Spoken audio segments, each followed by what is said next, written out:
You might not have my name, but you have my blood. The man who passes the sentence should swing the sword. When you play the Game of Thrones, you win or you die. You don't want to wake the dragon, do you? Power resides where men believe it resides. The things I do for love. When the boy lives, he'll be a cripple. I'm guilty of being a dwarf. There is only one God, and his name is death. And there is only one thing we say to death. Not today.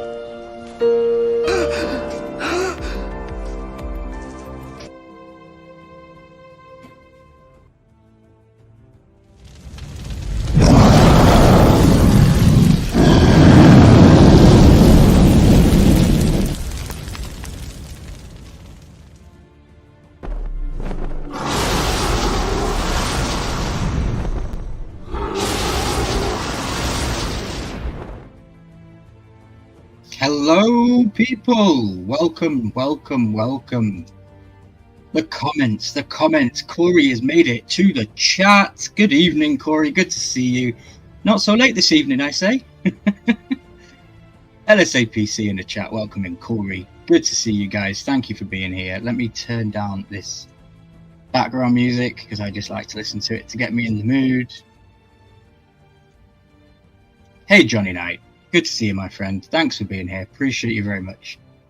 Guys, we're here. A day late, I know. We will get this schedule on track. But if you know me, I've been live every take a week or two off. But we're here. Oh, let's breathe. So, guys, this is episode 8 of season 1. Sticking with the pointy end. It's a great episode, full of detail, and it's building up to one of the most infamous episodes ever in Game of Thrones history, episode 9, titled Baelor. We do have some clips to play this evening. We also have Meme of the Week, and then we have a little teaser for you. Let me know in the chat what you think to my new intro. I've added some stuff to it, and it's going to be an ever-changing intro, because, as you know, as a Game of Thrones fan, that thing changes on a weekly basis as well, so we're probably going to stick to maybe changing it twice a season. So stay tuned for when season 2 drops, because there'll be a brand new trailer for that too. Yeah, it's going to be good. We have a guest tonight this evening as well, which is going to be a good time. We're going to have a good hangout. We're going to chat. Our guest's probably just going to listen to me rattle off all of the words on screen that we have here. I'd like your guys' feedback as well on how I structure these live streams, as to whether you're enjoying them. Is the text on screen too much? Is it too less? Like, you guys let me know how you want me to do this, because, you know, I hold knowledge back. I let stuff out as well at the same time. So it's give and take as to how you guys want the stream to go, you know, because you guys come to watch me at the end of the day, and I'll still do this regardless if there's one person in chat or 12 people in chat. Corey's letting me know that that's a really good intro. Awesome stuff. Thank you, Corey. Appreciate it. Who's your thumbnail photograph today? Please let me know in the chat. I don't know. But guys, we have our guest this evening, and it isn't the guest that's usually here. Poppin is traveling. He is doing fantastic work with the family and is on vacation, a well-deserved vacation. If anyone deserves it more, then it's Poppin, because that guy is always working, always answering that work phone and getting distracted from his laser stuff. But we have a guest nonetheless. It is our maester, our favourite guest of many years. Charles is our co-host. Jeremy from Let's Start a Pop Collection. How you doing? LSAP very well, and love the intro, and the tapestry, ever changing. I love it. Yeah, the tapestry is ever changing indeed. So I know that you are ahead. Oh, by the way, did you like your meme I created for you this week of your Game of Thrones rewatch with the little minion? Yeah, Mitchie and I got a good kick out of that. Yeah. Good time. I seen the meme and I was like, oh, I know what I can use that for.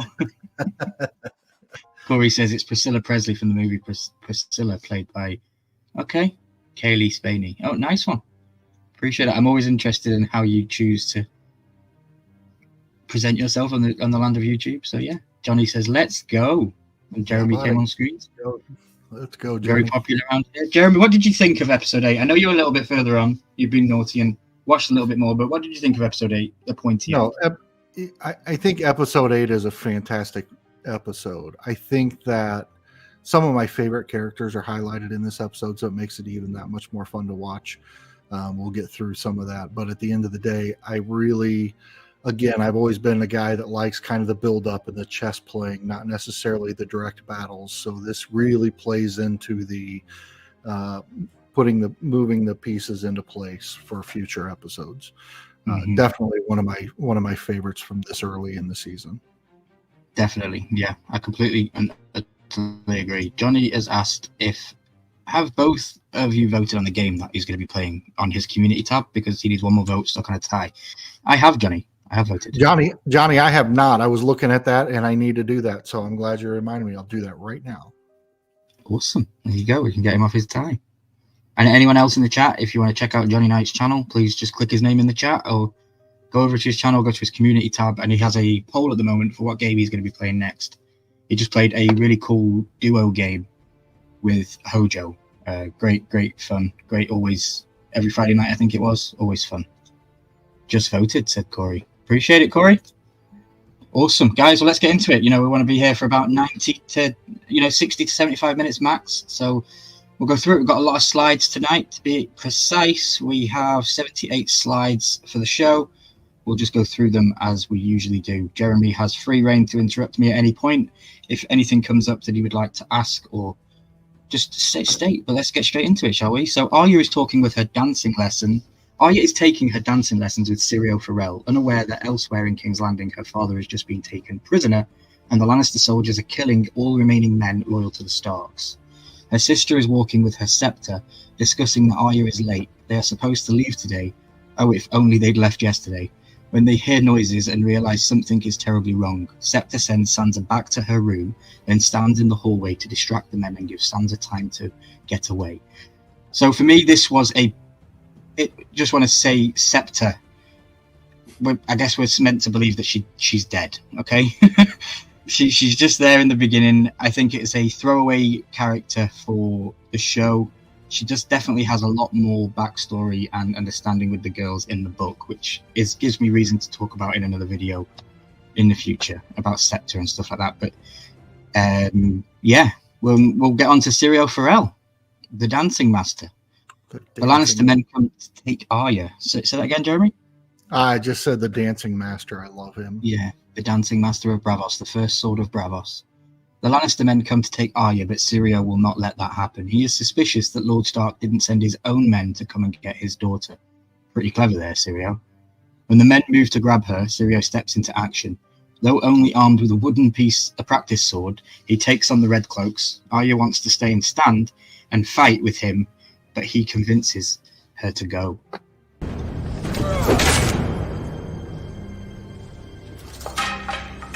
What do we say to the god of death? Not today. Go. Heartbreaking scenes. He has dispatched all but one of the men before Arya finally leaves. Syrio's sword was cut in half, and he has one man left to fight, Samarin Trant of the Kingsguard. An absolute slime ball, if you ask me. We hear the clanging of swords and screams, but we do not see what happened. So we are meant to believe in the storyline that Syrio Forel is dead, because later on in the episode we do see Samarin Trant in the king's room, in the throne room at the end of the episode. So we are meant to believe that Syrio Forel is dead. Jeremy, what say you about that whole we got way too soon for Syrio, right? Yeah, it's way too soon for him, but at the same time, I mean, his character lives on through Arya throughout the entire series. So, I mean, I think that the short time that we got him versus the impact of what he has created for this show was phenomenal. And what we did get out of him, I love. He's always been one of my favorites. Yeah, definitely. I think they took some liberties with some of the characters in season 1, but I get that they had to have that shock and awe and leave people remembering that if this is your favorite character, they probably shouldn't be, because don't hold on to them. This is the Game of Thrones, and you either win or you die, is one of the famous lines. Corey says, fun actor. Fun fact, his actor is an actual sword teacher in real life. The actor of Syrio Forel. So I want to throw it out there, guys. This is a wild, wild theory. But what if Syrio Forel never died? What if Syrio Forel was the faceless man hack in a jar?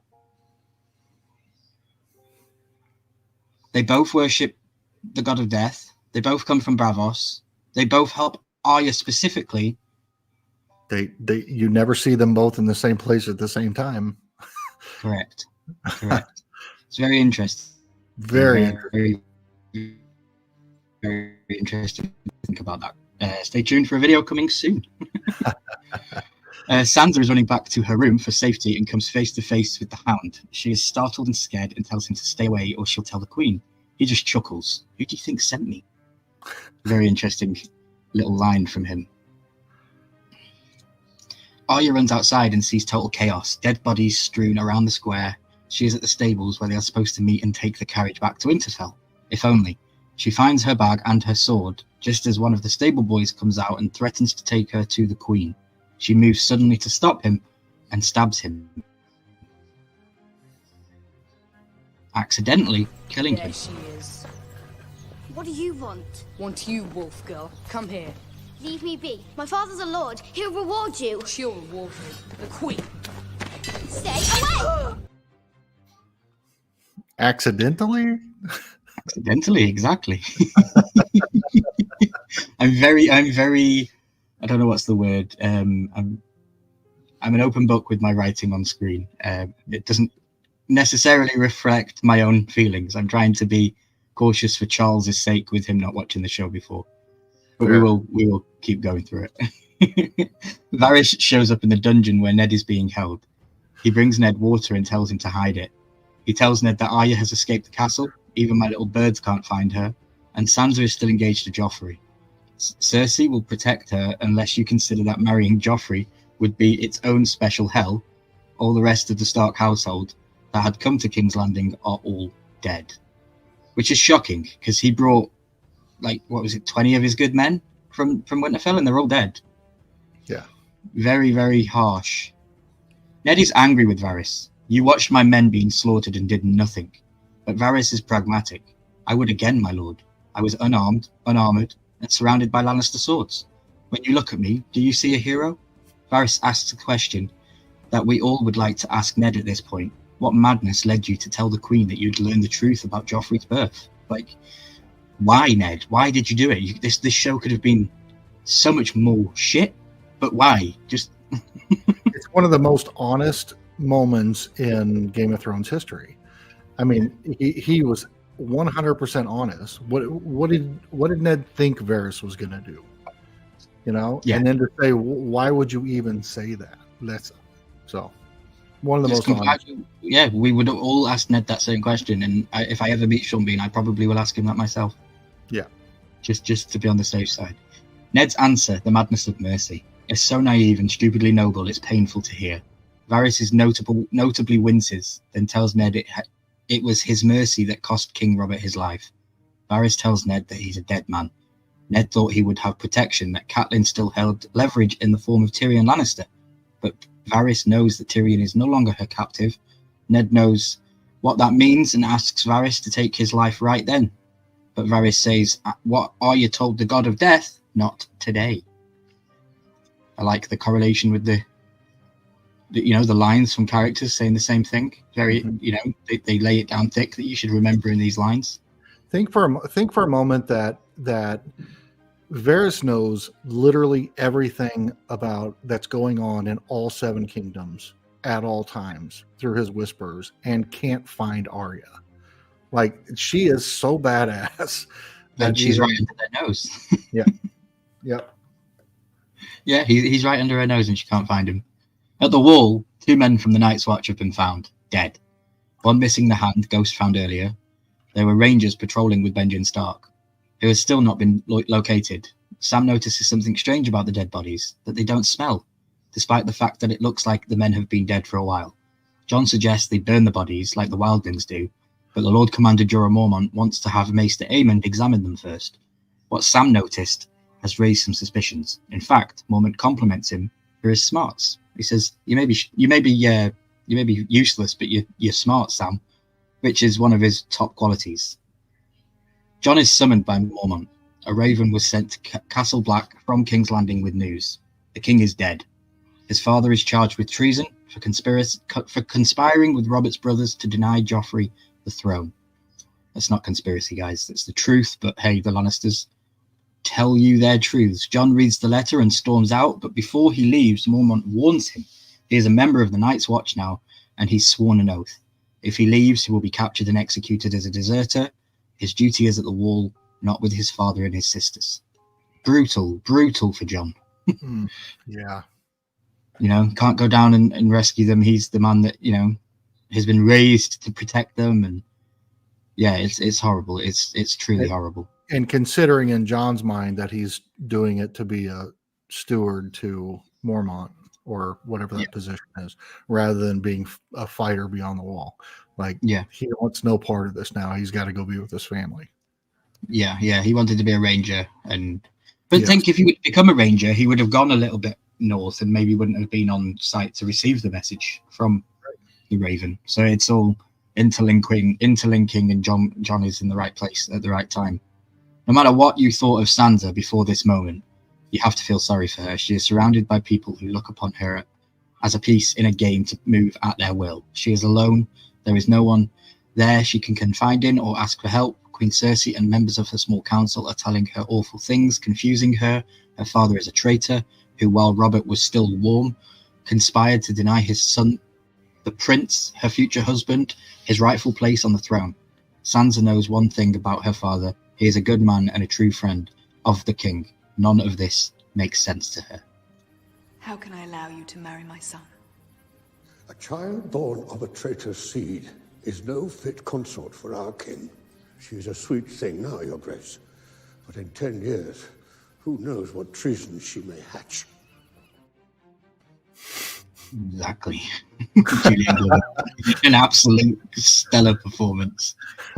Notice the photos as well today, guys. I tried to stick with the eyes of the characters. So here you'll see the eyes of Sansa are very poignant. Here you'll see the eyes of Cersei are very poignant. I tried to keep that theme throughout. So if you notice them, I'd appreciate you smash the like on the stream, because it just shows to me that you guys care for the work that I'm putting in, because it does take a lot of time to do these. I don't want to do them half-assed, because there's only one chance I get on YouTube to do these, in my opinion. I'm not going to go and do these all over again. So yeah, that's what we're going to keep doing them, though. And your feedback is very much appreciated. And don't forget, if you comment on the live stream down below, not in the live chat, but actually a comment, you will be entered in to win the Game of Thrones magnets. These Game of Thrones magnet set. All you have to do is... We're back. Yeah, it paused at the perfect time. It was a nice highlight of those. Yeah, thanks, Wi-Fi. Thanks. Cersei asks how she could possibly allow Sansa, the daughter of a traitor, to marry her son. This is all Sansa wants. She promises that she'll be the queen like Cersei someday, which should make Cersei very scared. Pycelle is ready to throw her to the wolves, but Littlefinger has an idea. She's a sweet innocent. Perhaps if she could prove her loyalty to Joffrey, so Cersei gives her instructions. Write a letter to your mother and her brother, asking her brother to come to King's Landing and pledge his fealty to the King Joffrey. Sansa writes the letter, believing it's the only chance to save her father. Ravenmail gets to Robb quickly, demanding he comes to King's Landing and swear his allegiance to the new king. Maester Luwin quickly recognizes that while Sansa wrote the letter, it was Cersei's words. Robb seems to understand what is being demanded. Joffrey puts my father in chains, now he wants his ass kissed? Yeah, I don't know about that, Robb. Yeah, we appreciate it, Corey. Thank you very much. I really appreciate it. I tried to be different, you know. I've obviously watched a lot of Game of Thrones content on YouTube, and everybody's done it, from Timbuktu to the end of the wall. I tried to do something different that I hadn't seen on YouTube, so that's why we're doing it this way. It's a special touch to that R mail. Yeah. I like it. Oh, there's Mitchie. Mitchie, welcome in. Those Ravens get places faster than David getting to Harrenhal. And Mitchie saved her seat on the council by arriving this week. She was close. Yeah, she's on the block. The armor refitted, but she came. We appreciate you, Mitchie. Thank you for being here. Did I read that one? Yes, that is precisely. Lewin explains that Robb cannot refuse a royal command, but Robb has every intention of going to King's Landing, but not alone. He tells Lewin to call the banners, all the houses loyal to the Starks, including Umber, Mormont, Carstock, Bolton, and Kerwin. Catelyn was still up in the Eyrie with her sister Lysa when she finally gets the word about Ned. By the time Catelyn learns what's happened, Ned is a prisoner and Robb is about to declare war. Her sister is no help at all. She will not send any soldiers from the Vale. They will stay put to defend the Vale. She is scared to death of the Lannisters. They've already killed her husband. She knows they would do anything to Catelyn. She knows that they would do anything. Catelyn is on her own. Yeah, we're good for clips. I'm keeping up. Here we have a infamous conversation. I actually walked down this road very recently in Belfast, so stay tuned for the vlogs. They are coming. I know people have messaged me and said, Milky, did you even go to Belfast? Because there's no video. And I'm like, yeah, I've sent them to an editor because I want them to be really, really good. So I took my mind away from it. This has been one heavy episode, so it's time for a nice travel buddy comedy interlude with this madcap duo, Tyrion and Bronn. They're on the mountain pass from the Eyrie on their way home, and Tyrion is whistling a happy tune, which greatly irritates Bronn. He would like them to be a little quieter, as there are hill tribes in the area. The entire conversation is priceless, though with money being no object to the Lannisters, perhaps a value could be agreed upon. They establish a relationship perfectly. Tyrion has brought himself what he lacks, the ability to kill. While this is purely a business arrangement, Tyrion lets on that he is quite willing to expand the relationship into the friend zone. Love it. What do you think to Bronn and Tyrion's interactions throughout this series? I mean, I think they're phenomenal. I think his whole introduction as a character in the last episode to what it's building up to be. I mean, obviously he's bought and paid for, but in a way, Bronn really proves that he can't be bought and paid for, but he will be compensated. You know, so he is definitely his own character, doing his own thing, bringing a lot of good moments to the show. But as much as Tyrion might think he bought and paid for him, Bronn is Bronn. He'll do his thing. Yeah.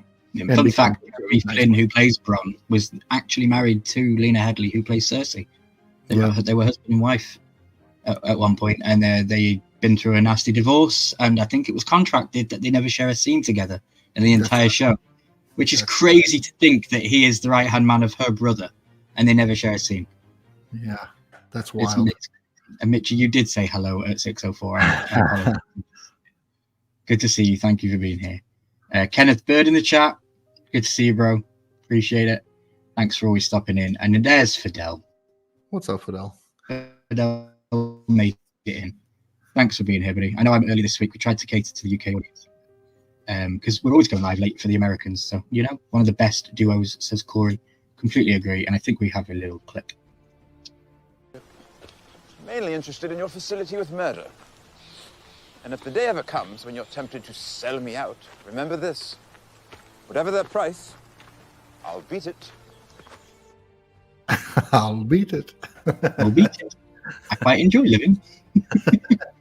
And then we meet Dolph Jagger of the Mountain Clan. The next morning, they are discovered by members of the hill tribes that Bronn had warned him about the day before.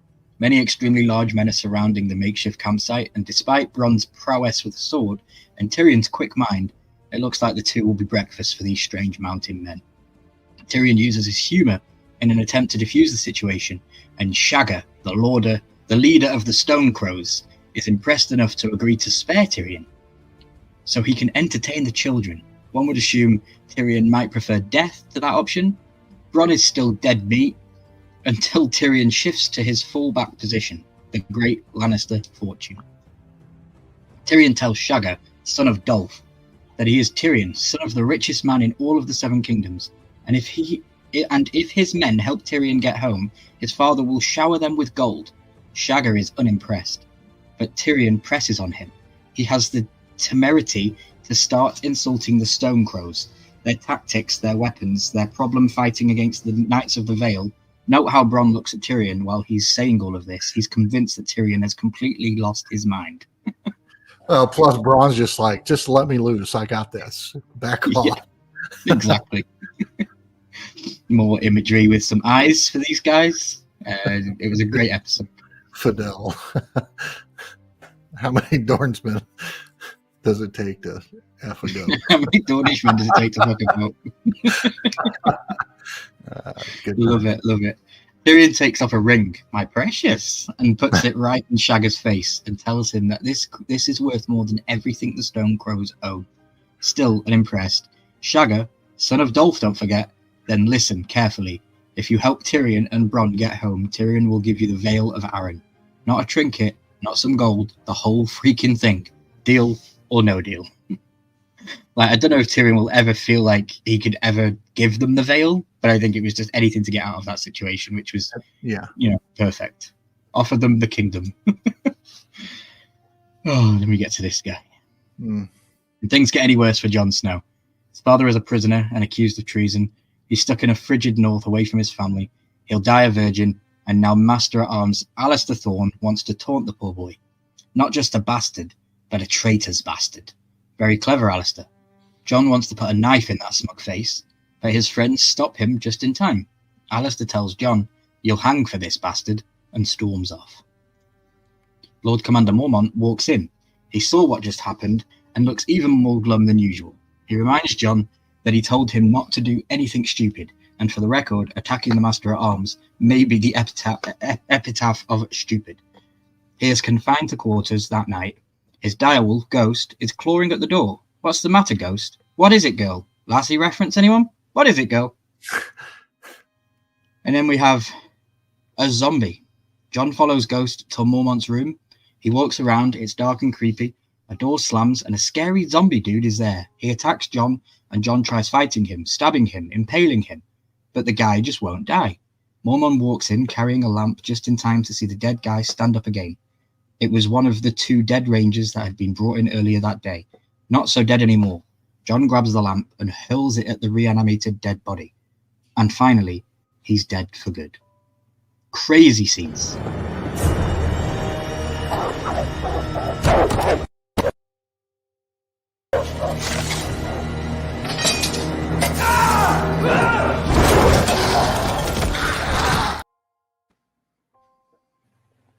Jon just, how did he know to do that?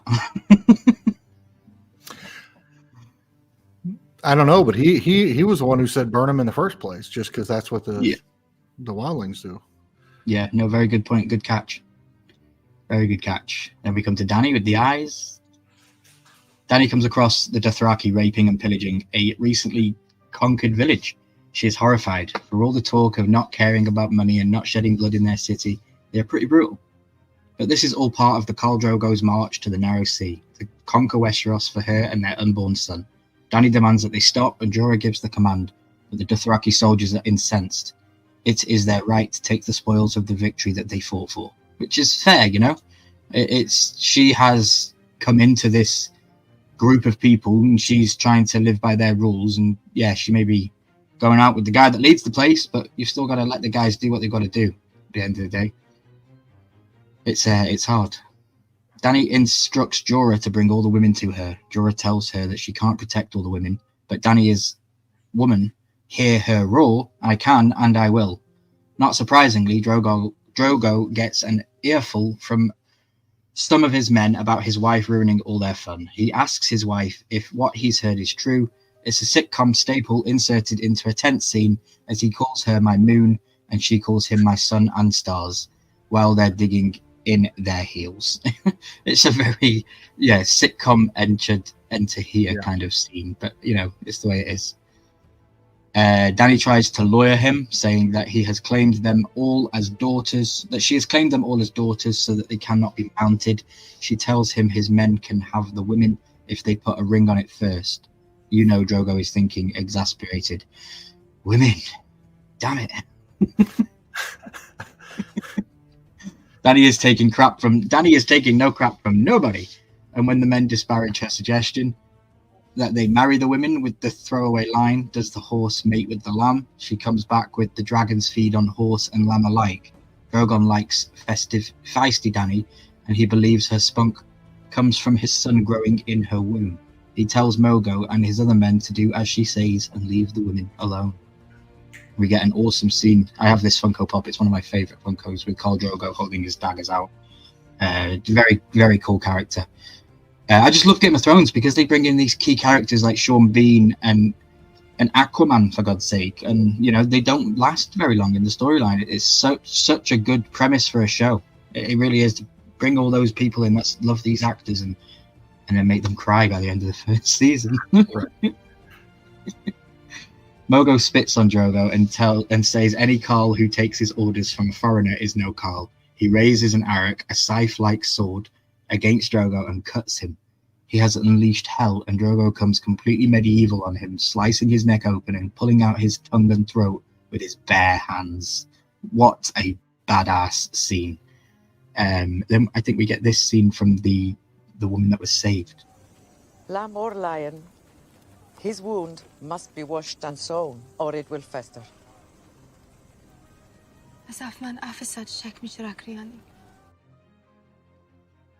Yeah, crazy scenes. He is an absolute god of a warrior, and he might get taken down by a little boo-boo. Like, what the heck? Well, but what a scene that nobody speaks against Khal without getting their tongue ripped out. I mean, like, stood up and spoke against him, and we see how it ended. Exactly. So powerful. Exactly. Corey says, I love that Funko too. Yeah, it's a great one. It really is. Khal sits back down and Danny runs over to him, concerned about his wound. He's all macho bravado. That's nothing, just a bite of a fly. But it's a deep, gaping hole. Danny asks for one of the healers to take care of him, one of the captured women. Miri Mazdur says that she is a healer and she can help. Drogo's men don't want her helping, accusing her of being a witch. But Danny insists. Drogo reluctantly goes along. Whatever the missus wants is okay with him, I guess. Another infamous shot with a character with eyes, guys.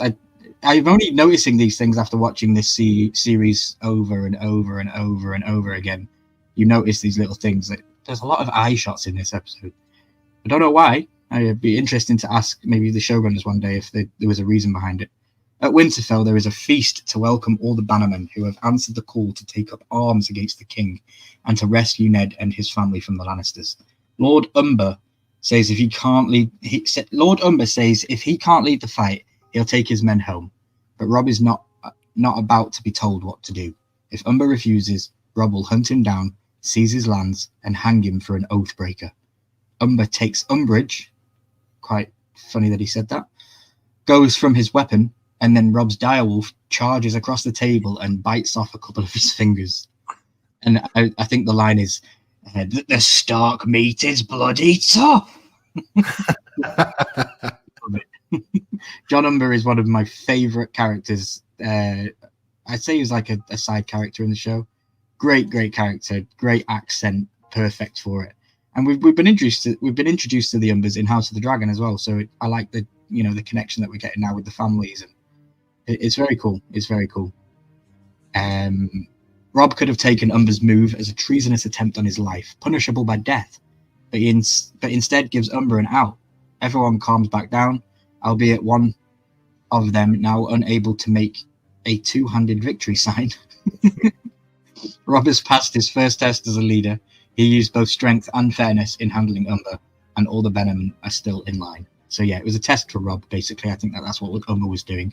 He was like, if I'm going to get behind this man, he should at least have the backbone to talk back to me if I press on him a little bit. I think that's what it was. I don't think Umber was genuinely going to, turn his back on him. I agree. Yeah, Bran is asleep in his room when Robb wakes him to say goodbye. An absolute heartbreaking moment, in my opinion, in the series. He's going south to save Ned. Bran wants to come with him. It's so cute how he reminds Robb that he can ride now. But Robb says no, there must always be a Stark at Winterfell. Bran will be that person until Robb returns. It's a sweet moment. One of those, you're the man of the house now moments. Bran is left behind to run Winterfell with his little brother Rickon and Maester Luwin. Rickon comes in, and Bran tries to confront him, telling him that Robb is going to save their father and their mother, and that they'll be back too. But Rickon says this. How long have you been hiding out there? Robb will be looking for you to say goodbye. They've all gone away. They'll be back soon. Rob will free Father. And they'll come back with Mother. No, they won't. Wow. So powerful, so powerful. Just to hear it and know. Obviously, guys, we've all seen this before. Charles isn't here and he hasn't seen it. But I won't go into too much detail in case he watches the rerun. But just knowing what's to come, these lines are so powerful, and it's why I implore anybody, if you've seen Game of Thrones, join the community and join these live streams and watch along with us again, because you will. I guarantee you'll learn something. If not this week, then next week or the week after. We're going to be here for it. The next 80 odd weeks. So I challenge anybody to rewatch the show and not learn something on the second rerun or the third or the fourth rerun, because I'm still learning, guys, and I've lost count on how many times I've seen this show. Yeah, heartbreaking is an understatement, says Fidel. Completely agree. Corey says heartbreaking. Yeah, it's horrible. Then we get Tonks from Harry Potter, or Osha from Game of Thrones, talking with Bran. Bran is outside near the weirwood tree in the Godswood, praying to the old gods for his family, including Theon, when Osha, the wildling captive, comes up to him. She tells him that the gods are listening to him and speaking to him, but she also tells him that the old gods won't be any help to Rob where he's going, that there aren't even any weirwood trees in the south anymore. They've all been cut down. Suddenly, a naked Hodor, with an absolute massive penis, must I say, shows up, and Osha jokes that there must be some giant blood in him, because, yeah, he's a big boy. She tells Bran that they are giants, and even worse than giants, beyond the wall, where she's from. She tried telling Rob that there are greater dangers up north, beyond the wall, and that's where he's heading. Then where he's heading, yeah. More north than where he's heading. Yeah, I wasn't going to show the infamous image of Hodor. Just saying. It would be a big blur spot. It would take up a lot of the screen.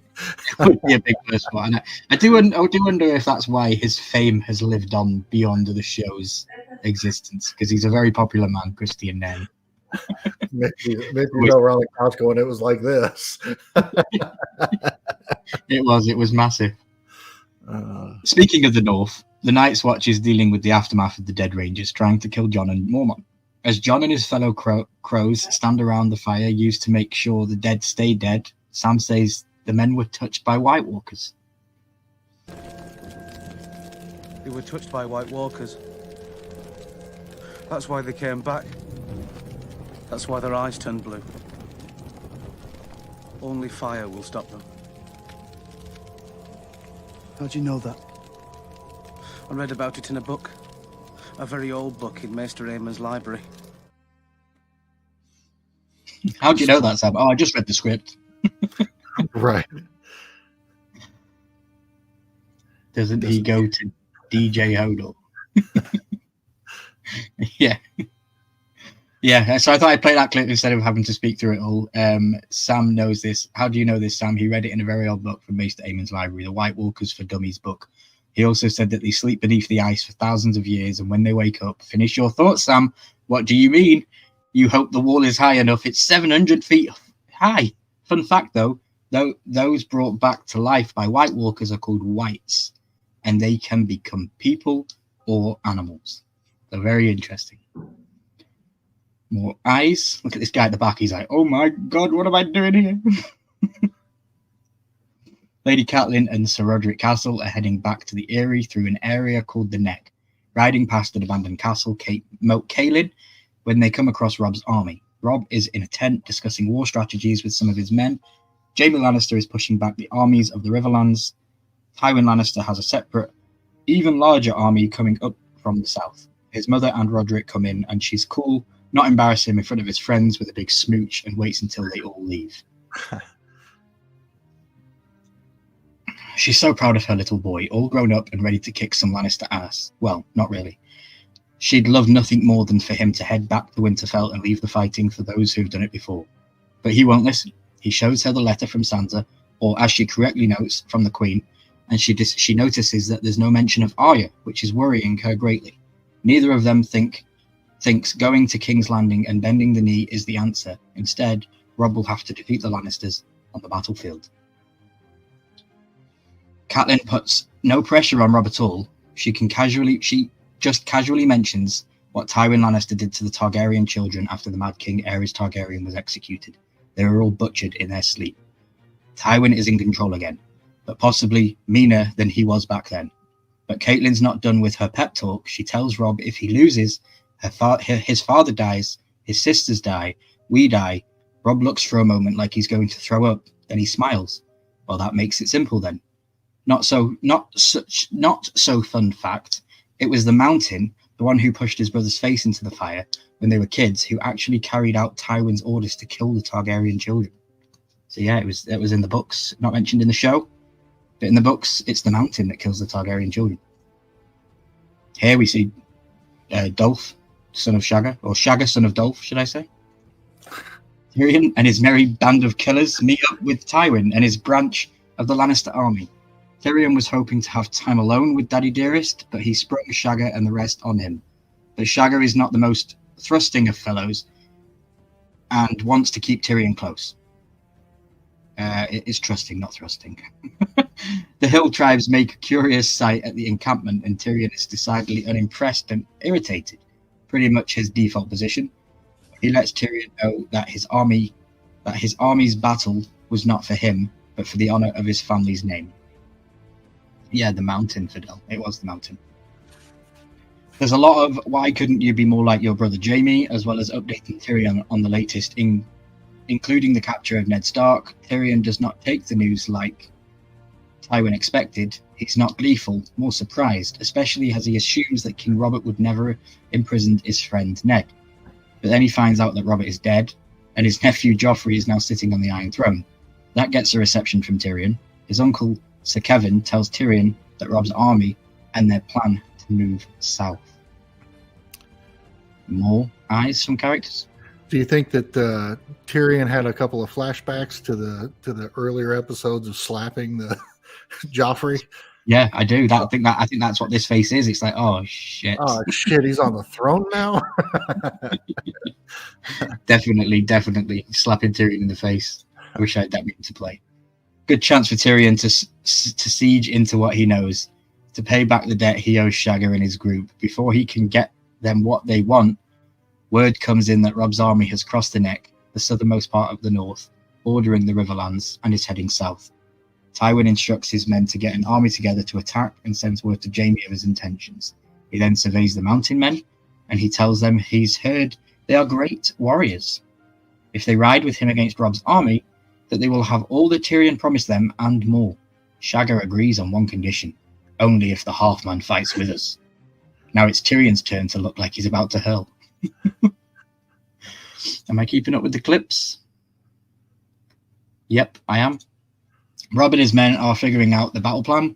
Their scout tells them that Tywin and his men are moving north, and Roderick thinks that the approach is to get them while they're out in the open.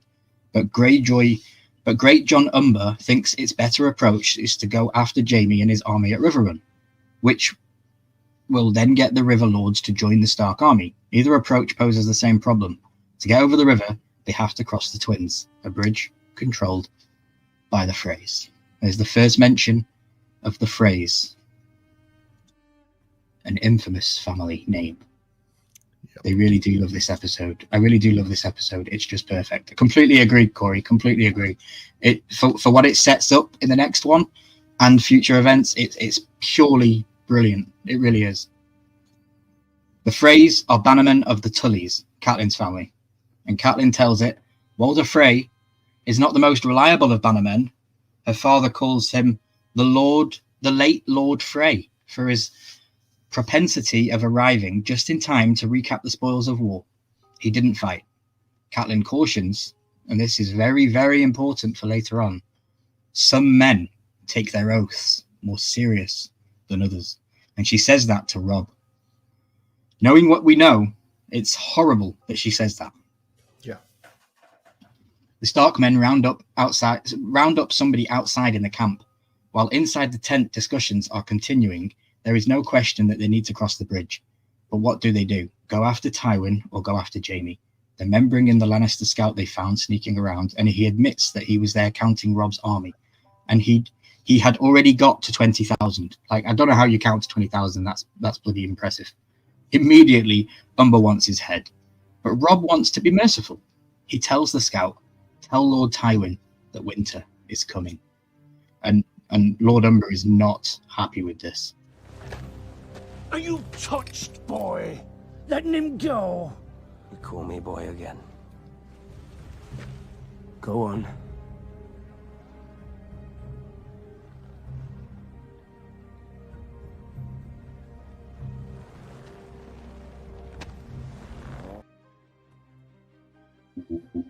Are you touched, boy? Love it. Love it. I just love the accent. In case you hadn't forgotten, Ned is still in a dungeon. Yes, he is. Yeah, he's in a dungeon, guys. That's where he is. He put himself there. I don't give him any sympathy. The man should have listened. We tried to tell him and warn him. Hey, what we're going to do. Awesome photograph here. I absolutely love this photo. It's very infamous in Game of Thrones with the gold cloaks and Cersei and her sisters next to her. Yeah, Joffrey on the throne, though. That's horrible. That's horrible. Back in the throne room, Joffrey is getting down to business. Step 1, repay those loyal to you, and by definition, disloyal to Ned Stark. Janis Slynt, who promised Ned that he and the City Watch were behind him, will now be Lord Janis and given Harrenhal as a reward. We all know how cursed Harrenhal is, so is that really a reward? I question that exact premise. While this is going on, Sansa is passing by knights who she knows as she makes her way before the king. Next announcement, Joffrey's grandfather will take over as Hand of the King in place of the traitor Ned Stark. That had to hurt Sansa to hear.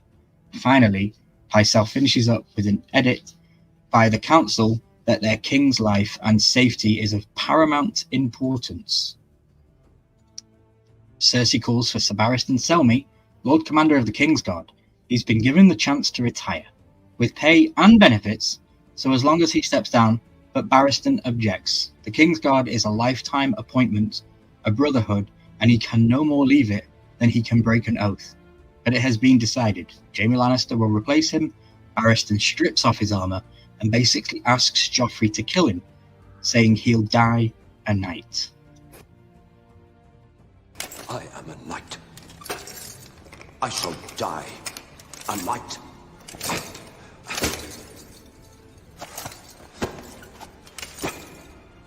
A naked knight, apparently.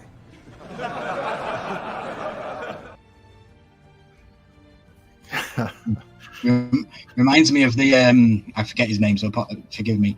The guy in House of the Dragon that just decides, yeah, you know what, Cole, I'm not having any of your crap, and he walks out as well. He throws it all down and walks out, never to be seen again. I wonder if that was a homage when they did that scene. I wonder if it was a homage to Sir Barristan. I think it might have been. But do not fear, we will see Sir Barristan later in the episodes, or later in the series. Littlefinger makes a quip to defuse the situation, but Barristan draws his sword, a great warrior still wanting to show he is invincible. Then he throws his sword on the ground, saying to the king, "Here, boy, take it, and melt it down and add it to the others." Shockingly, he allowed to leave under his own power. Then we come to the finale scenes. Joffrey reminds her that he said he wasn't the king, and Joffrey actually looks hurt and confused by that. Why would Ned Stark say such a thing? He asks Joffrey, maybe you should ask your mom / aunt or your uncle / dad instead.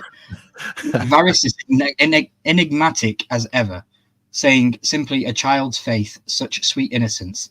How does he mean Sansa or Joffrey?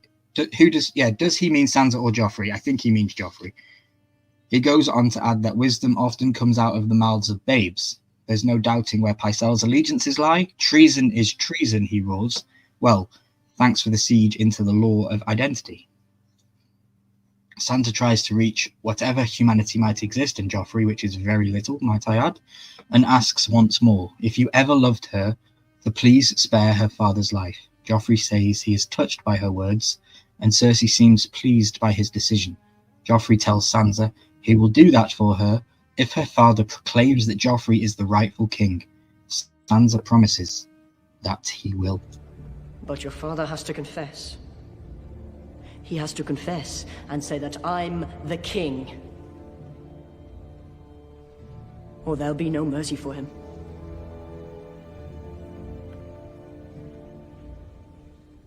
He will. One of the most. Go ahead. What a smug little shit.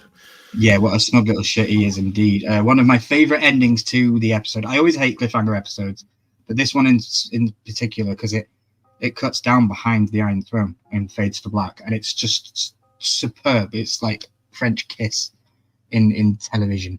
What's up, Quick Draw? Stopping in to hit that like button. We appreciate you, my friend. Thank you very much. Stick around. We're just going to come to Meme of the Week, the fun part of the episode, because guys, in 50 minutes we did it. We went through 78 slides, so it's not that hard and not that daunting. When I tell you we have like 100 slides, we get through them pretty quick. I want to thank Jeremy for allowing me to just run through it, and yeah, thank you very much. Anything that you would like to add in regards to episode 8, the pointy end? No, I think again it just goes back to the positioning of the pawns and the chess pieces on the board. That shit's about to get real serious real fast, and this episode kind of tees up all of it. I love it. I love this episode. Yeah, I do indeed. What would you score episode 8, season 1? Well, you know my scoring system. It's awful. So Yeah. every episode's been a 10 so far. So no, I'm going to say 9.8. Yep, you're there with me. Every episode in season 1 lives within the 9-point range, and then they all get ranked individually that way. This one for me is 9.8. It's my third favorite episode, because there is a 10 in this series for me. It's a perfect episode, I've got to say, and I will let you know when we get to it. But yeah, guys, how do you feel about that one? That was a good one. I appreciate all of you hanging out. We do have Meme of the Week. We will get to that very quickly. Fidel says 9.5 out of 10. Awesome. 8.8. Lol. Mitch is out of control. 8.8. She's got to build up this season. She got to build up. It'll get there. Interesting. I mean, if you start at 9s now, then like halfway through season 2, you're at a 14 or 15. Yeah. So yeah, no, I completely agree. And if Poppin is watching on the rerun, I would love for you, Poppin, if you're watching now, to let us know in the comments down below what you would rank this episode, and we will add it to the scoreboards for the end. Okay, 8.89.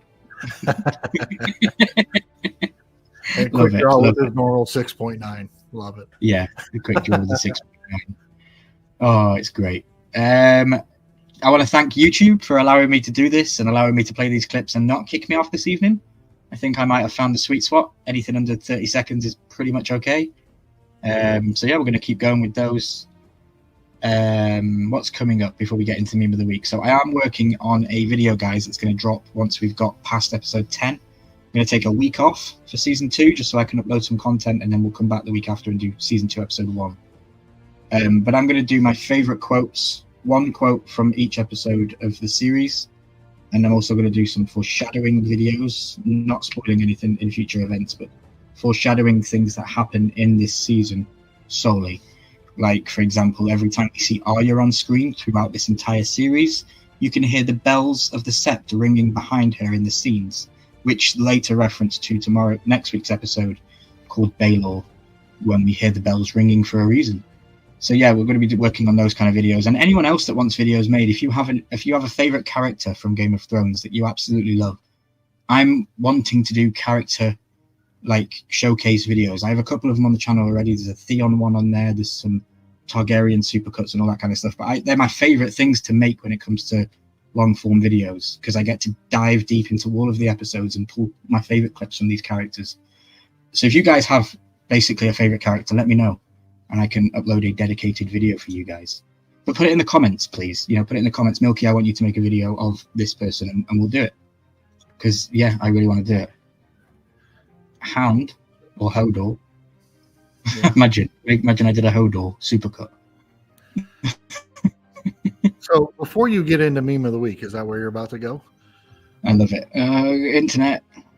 Yeah, I'm back. So before you get into Meme of the Week, is that where you're about to go? I'm about to go there, yeah. I do have a question for you, because you sent a message over on Instagram to me the other day that indicated that it's getting pretty cold out there. Is it encroaching winter time? Is it getting cold over there? Oh, yes. Yeah. So, guys, this is a critically important time to go and buy this man a coffee. It's cold. He needs to warm up, warm the soul. It's a good time to go over to buymeacoffee.com/Ryan Milkey 14 and buy this man a coffee. All this work that he puts into this, all the things that he does, be sure to like, subscribe, do all those things, but then also go over there and buy this man a coffee. So that's what we do. All right, just wanted to plug that real quick for you. Oh, thank you. And you mean the Hound? Okay, so Clegane, Sandor Clegane. Okay, Bron. Yeah. Yes, winter is coming. Yeah, we have summer winters here. Like it was threatened that it was gonna snow this weekend, but I don't know if it's going to.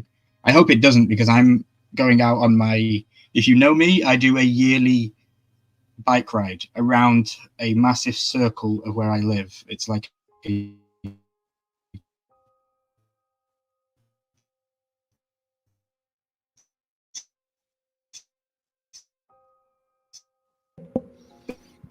Sorry, guys. Are you again? No. There you're back. I'm back. I apologize, guys. My Wi-Fi is terrible. We have just changed company, so we are having to wait for the speeds to settle down and stuff. But let's get into it and let's get out of here so we don't take up much of your evening. So we have Meme of the Week, guys. Tonight.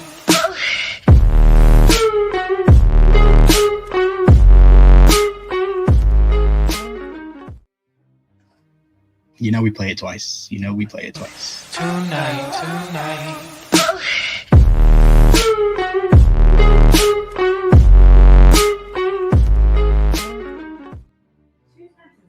Let's go. Brace yourself. Memes are coming. On the left here, we have the actor who plays Hot Pie, who we will meet later on in the season. The actor who played Hot Pie on Game of Thrones has actually opened an online bakery called You Know Nothing John Doe. They currently sell one item, direwolf bread, for £1 per loaf. On the right here, we have, and they say that Jon Snow knows nothing. Like, okay, I'd like to be Jon. Look at the beautiful women. Not so bad, John. Not so bad. Not so bad indeed. So, Jeremy, you have $15 and you have to build the ultimate squad. What say you? All right, so I got 4 going to John as the leader. Okay. The Magic, I'm going $3 with Jockin. Okay. And then, so that's 7. Let's see. Oh, gosh, the Strategist. It's got to be $2 a Tyrion. And then the Fighter is going to go with, Brienne of Tarth. And then the Muscle is going to be Giant's Bane. I'll save $2 to re-up if something falls. Okay, I like it. Always thinking of the future and putting some of that some of that funds to a rainy day. So I would go with Daenerys Targaryen for $5. And then I would go with Samwell Tarly. I'm probably going to go the same way as my bestie went. I'm going to go Strategist Tyrion. That's what, 5, 6, 7, 8. The Fighter, I'll go with Arya Stark.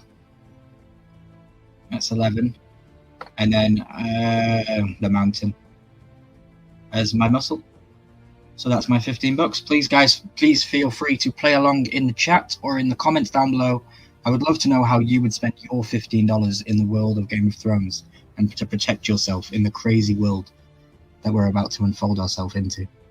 I love listening to the light of the 7 in the background. Fidel, you don't know how happy that makes me to hear you say that. Thank you so much. Just trying to make the streams enjoyable for you guys by adding little bits every week that I think that might work. If anything doesn't work, though, please let me know that you don't like that, Milky, and we won't do it. Unless it's removing me from the throne, because you're stuck with me. I'm your king. Deal with it. Corey says, leader, Daenerys, Magic, Jaqen, Strategy, Rob, Fighter, Bronn, and Muscle, the Hound. I like that team. That is a very, very cool team. Solid team. Yeah. Mm-hmm. Definitely. It is tough not to pick Dany as your leader, with considering she has dragons and all, but correct. Yeah, no, that's a good point.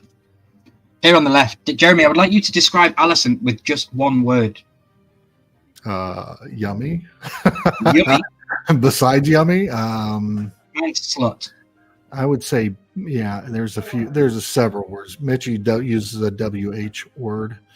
Whore, yeah. Yeah. But what would you say? Yummy. As an actress, I would say, not sloppy seconds, Mitchie. I would say weak. Weak is the word I would use to describe her. Yeah. I like it. Interesting. Guys, again, feel free to play along with Meme of the Week. Simpsons played along with it because this was very recently. This was in the season like 37 or something. It was the opening scene of the first episode, and they bloody did it. They spooked off season 8 of Game of Thrones. Never thought they would, but they did. That just like Ralph being Brad in the wheelchair. Just help me. Brad, I'm in danger. in danger. Yeah, Ralph, exactly. I played the saxophone since I was 10.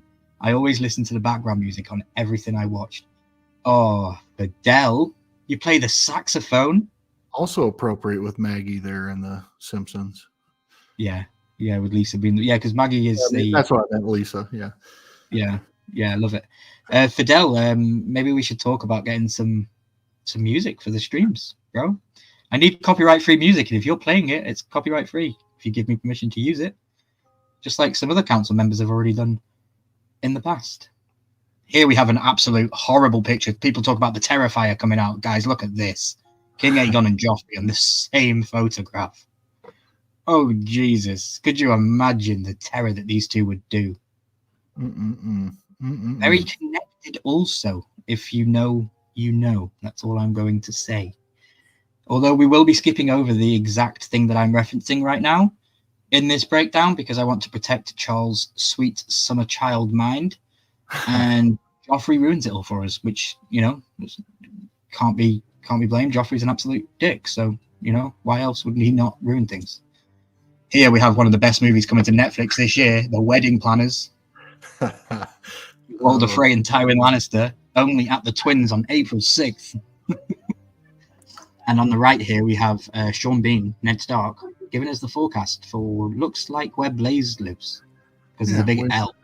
That's where losers live. Winter is coming.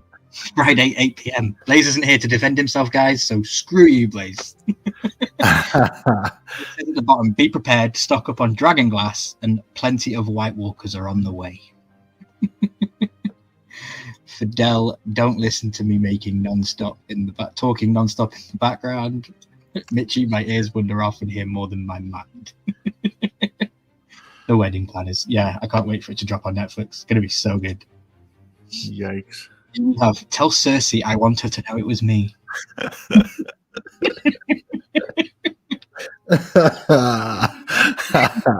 I love it. And on the right, we have Khaleesi told me to find a cure, so he went and created the T-Virus for a different franchise, because that is Ser Jorah Mormont with, I believe it's Resident Evil. He makes the T-Virus in Resident Evil. Yeah, so sure. I wonder where that grayscale came from. Cat meme one. Yeah, it did. Fidel, when you sent it to me, I was on the floor, rolling on the floor. I had to include it. Some of the ones that Fidel sends me are not suitable for where we are in the current story. They're very spoilery for a meme. So I've stockpiled about 500 memes that Fidel has tagged me in since we started this thing that just get used each week. So yeah, if you guys find any memes throughout the weeks, please feel free to send me them and they will make it out onto the live stream. This is a bit of an adult one, bit of a crude, but you know me. Cersei is very thoughtful. 2 fingers smiling, 3 fingers. Ooh. Jamie's hand. Ooh. And the gold cloaks have elephants. So yeah. Yeah, Fidel, I'm not joking when I say about 500. There is about 500 in the folder. Mitchie said that's not an elephant, that's Hodor. Hodor. Oh, Jesus. I'm not going to look at anything the same. No, you're not going to see that the same again. Oh, 50 Shades of Greyjoy, anybody? Oh, boy. Oh, I love these. And this is a synopsis of how seasons went in Game of Thrones. We have the seasons 1 to 4, perfect artwork. Season 5 was perfect art, a little bit of 5-year-olds in it, and then 6 and 7 and 8 was just drawn by, I don't know. 7 and 8 are perfect. Yeah. I'll give you another 500 by mid-season 2. Oh, I know you will, Fidel, and I appreciate you very much for it. And guys, that's it. Jeremy said it very apropos earlier on. If you would like to consider buying me a coffee at Ryan Milky, buymeacoffee.com, then I would very much appreciate it. I'll even do you a little video, me drinking the coffee and shouting you out and thanking you for your contribution.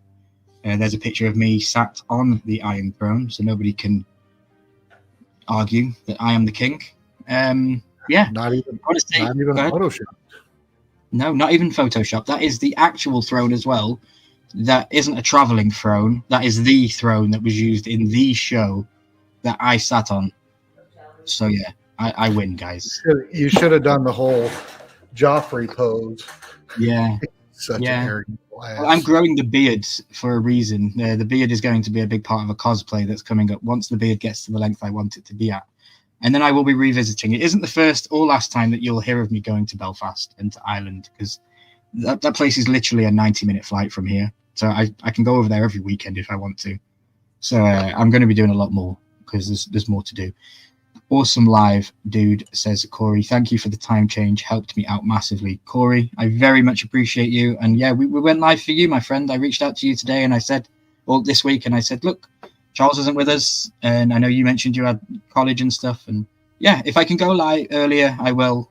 Sometimes the algorithm doesn't like it. But tonight we've had the same absolutely fantastic council members in chat tonight. So being earlier has helped. And my Wi-Fi went again. Right, I'm back.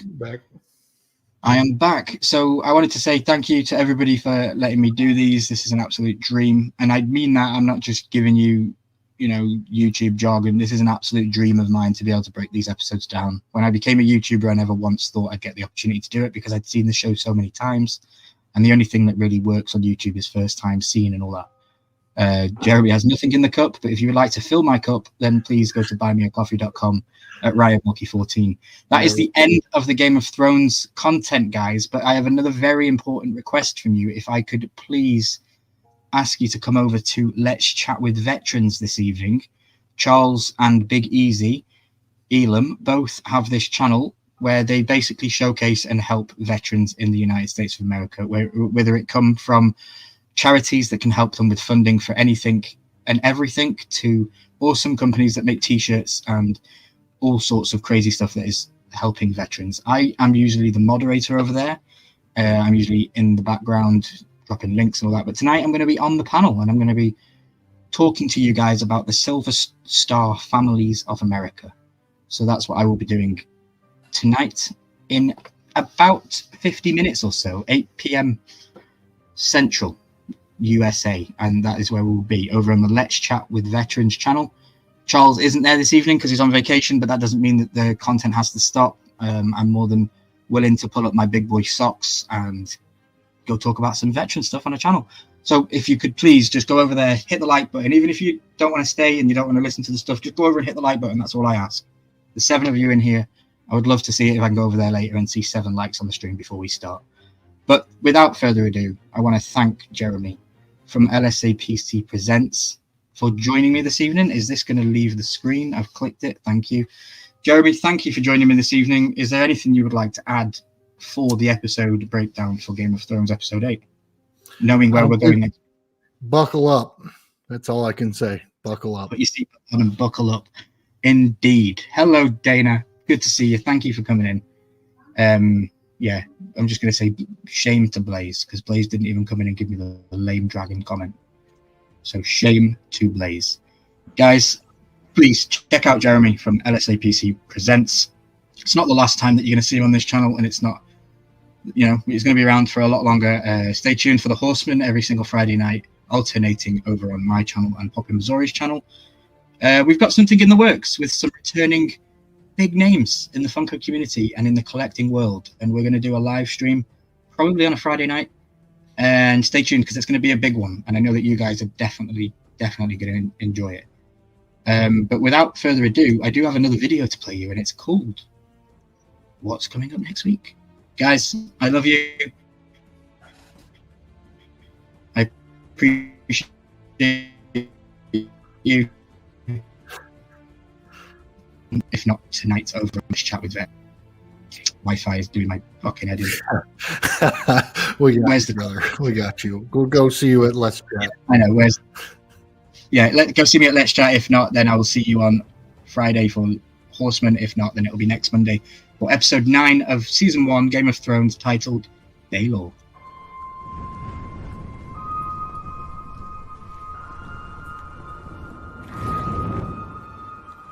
I am Eddard Stark, Hand of the King. I come before you to confess my treason. I betrayed the faith of my king and the trust of my friend Robert. I plotted to murder his son and seize the throne for myself.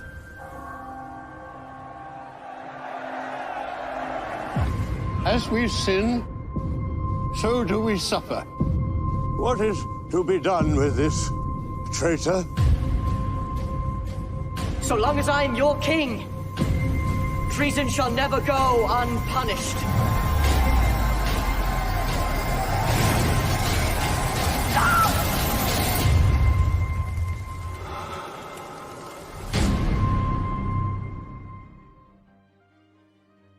Yes, guys, catch it next Monday. I love you. I appreciate you. We'll see you next time. Bye-bye.